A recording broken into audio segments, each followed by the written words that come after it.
going back to the 500 metres north of Ickery, where you've just released the new assays, from my understanding, that wasn't actually discovered through Beta Till, which is what Rupert are pretty famous for, right? yeah. How was that one discovered?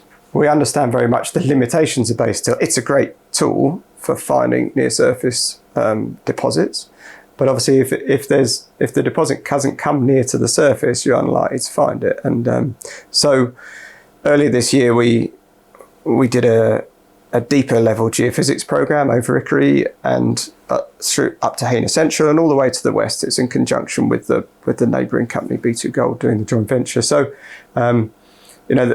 I guess why do you do those? Ultimately, you're trying to understand your deposit a bit. I keep on saying this bit about trying to understand it. But all the surface methods, whether it's be surface geophysics or base of till, they're all in just like 2 dimensions. You're just at the surface. So that's good, and it's a good first way to do exploration.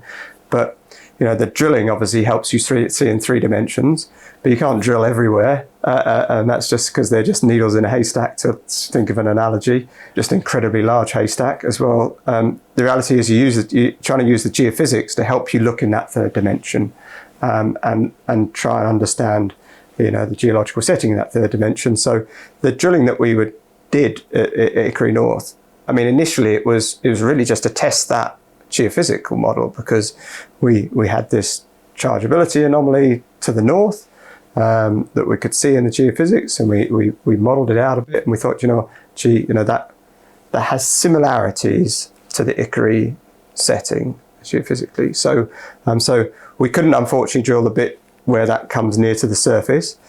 So we set the drills right back because it was spring, it was melting, all the snow was melting. So we set the drills further back to the north and said, look, we'll try and drill that area deeper down to see what those structures are like, and just really to see whether there's the potential for them to yield gold. So, those intercepts weren't Ickery intercepts, so we don't know whether drilling up further will yield those. But what was important is that those structures have the same, and what we were seeing in the geology had definitely a lot of similarities in things we're looking for: alteration, the styles, the breccias, the sedimentary units that we're looking for, and also that they contain gold ultimately. The best way to think about that release is that it's really just like first pass. This is how we do exploration, and it's sort of it's a demonstration of that really. So that at the moment there's no more drilling going on there right now, because we want to be able to drill further up dip, which we'll do in the winter. But again, it's just part of that learning process and part of developing our understanding. And fortunately, the team continue to always impress by every time they go and do one of these things, they go and drill something new, which is a testament to them.